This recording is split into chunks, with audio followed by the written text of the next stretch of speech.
Hey guys, my name is Henry. This is the Academy. I'm going to show you guys how to create financial analysis, financial models. In this case, we are going to create a synthetic data set from scratch using artificial intelligence. We're also going to do this as a part of like a, progression of projects. So using this data, we're going to build models as well, using artificial intelligence to optimize and help out as well. So what we're going to do is we're going to create a succinct and effective prompt. And I'm going to actually show you guys a prompt and provide you the prompt to create data from thin air. And I'm going to show you how to manipulate and guide the intended outcome so you can actually modify the data set and create the data set to show a story that you want to tell or that you want someone to find. Why you should learn this. Let's say that you have to, or you want to play around with some AI and you have data from your company that's proprietary and it's sensitive and you don't want it to breach the barrier and go externally. You can create a data set that mimics it very closely, that is completely sanitized data that you can send out anywhere and people won't really be able to glean any information from your company. You have a vendor that you don't really trust fully, but you want a solution from them. You can provide this data because conceptually they just gotta get the concepts and program the concepts and provide the solution. And you can just take that solution and incorporate your internal data once you're done in a safe and secure manner. If you're a professor and you want to show a certain concept, you can create the data to kind of guide the student into the concept. This is my background, former special operations medic, management consultant. Currently I work at a multi-billion-dollar real estate industrial portfolio and MBA and Master's in Finance. Let's get started. So I'm going to show you how to create a very similar data set. Let's go through the outcome or the deliverable. So we have a data set with 20 properties in a tabular manner, the way data should be presented. If you go across the top, here are the columns. You have a unique identifier. And the reason it repeats about 20 times is because one property has about 20 quarters of historical data. We have an asset class, warehouse. We have a market or MSA or CBSA, Los Angeles. We have a date of what the data reflects. In this case, it shows a value or an appraised value of the asset saying it was worth $43.9 million at the beginning of June 30th, 2019. And then at the end, it was worth $44.7 million. There were no capital expenses, and the NOI was $332 million. These are calculations that the National Council of Real Estate Fiduciaries uses to measure performance. So we can look at how that asset performed during that quarter based on the income, based on the appreciation, which is the difference in values, and then get a total return. So we're going to be doing a data set that shows how to measure performance, essentially. So let's get started. First, we want to make, since we're in LA Long Beach, first we're going to look at an index, and the index has information on the same market, Los Angeles, and it has NOI, capital expenses, market value. So that's the ending market value, and market value lag is the starting market value.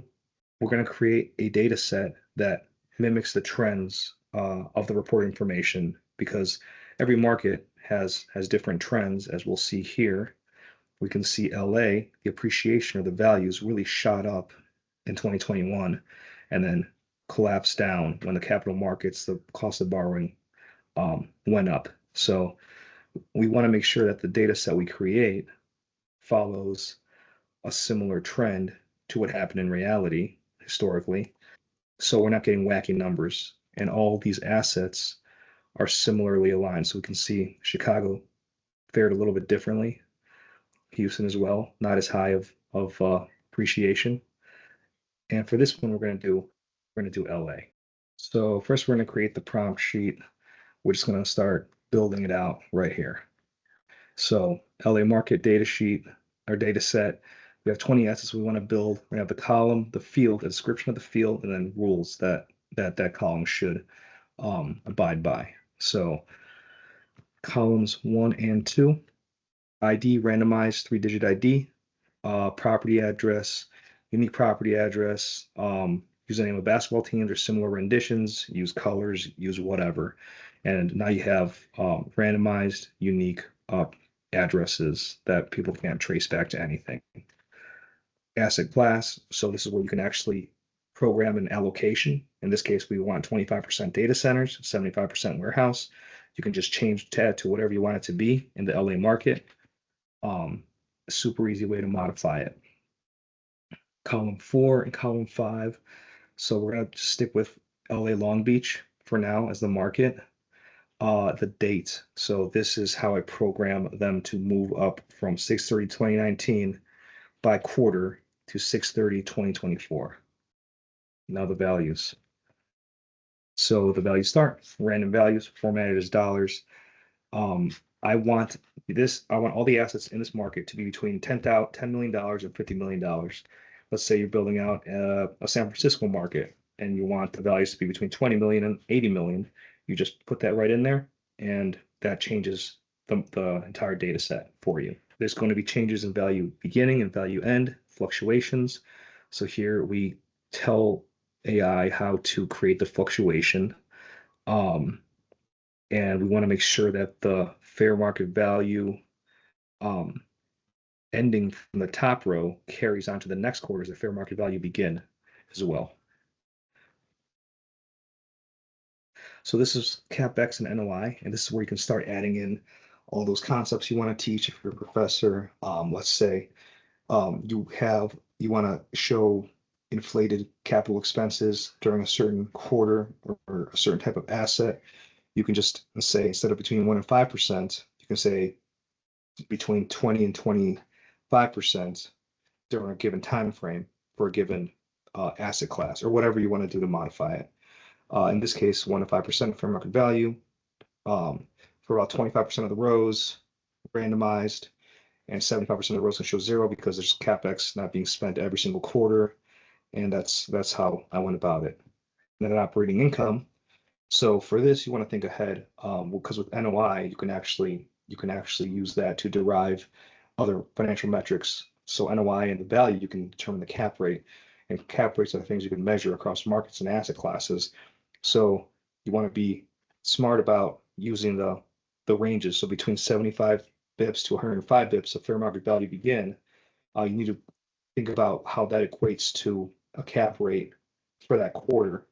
And what you want to show, if that makes sense. So if you're in a market that has higher cap rates, you might want to say between 120 bips to 160 bips of fair market value begin. That way, when someone is calculating these cap rates, they get sensible cap rates based off the NOI or whatever metric you want to use. And think about that across every metric. You want to think forward when you create the ranges. So if someone comes in and tries to create a secondary metric, it's actually sensible. All right, let's put in some trends. Okay, so NOI trends, let's look back here. We saw that, here's the NOI. We saw that they were generally above 1% or close, and then they started dropping into 2024. So I added that explanation in there, higher in the beginning years, so higher towards the 105 bips, dropping towards the 75 bips towards the lower end of the given range at the end. In value trends, I'm going to show you guys a different way to program value trends. Besides, that's a little more, here's a paragraph kind of telling you what to do, but there's an even more cunning way to train the AI to do that. So value trends first, we're going to do some trend analysis. So we have the actual data from NPI, and let's take all this. Let's take this, but we'll drop it back in here. Now it's creating a graph for me. Yep, that looks about. All right, so now we've programmed it with the trends. It understands the trends. Now what we're going to do is it's as simple as copying this. It's as simple as copying this into here. And it has the picture up. All right, let's see how it goes.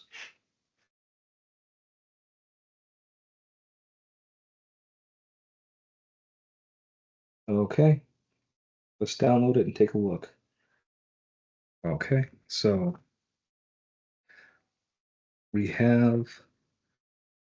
have about 420, okay, yep, 420 rows of data, some data centers. Let's apply a filter on here and take a quick look. Some warehouses, data centers, values. Okay, I think this looks good. Let's and refresh. Okay. Oh, okay. So this is a summation of all. So I have the income and appreciation being calculated here. This is a summation of all of it. You see it like shoots up to the 350%, which is incorrect, but it does show the same trend. It shows almost the exact same trend. Let's check out a few of the assets. Okay, so that one.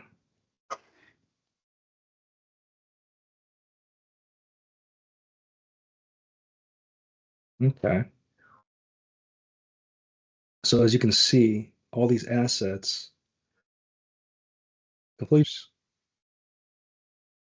Okay.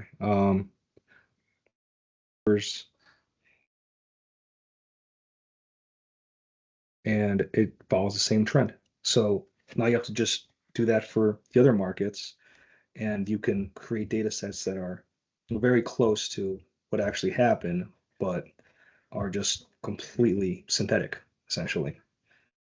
So thanks for watching, and tune in for the continuation of this project where we build a model to analyze performance in terms of returns and maybe even allocations with that data that we just created.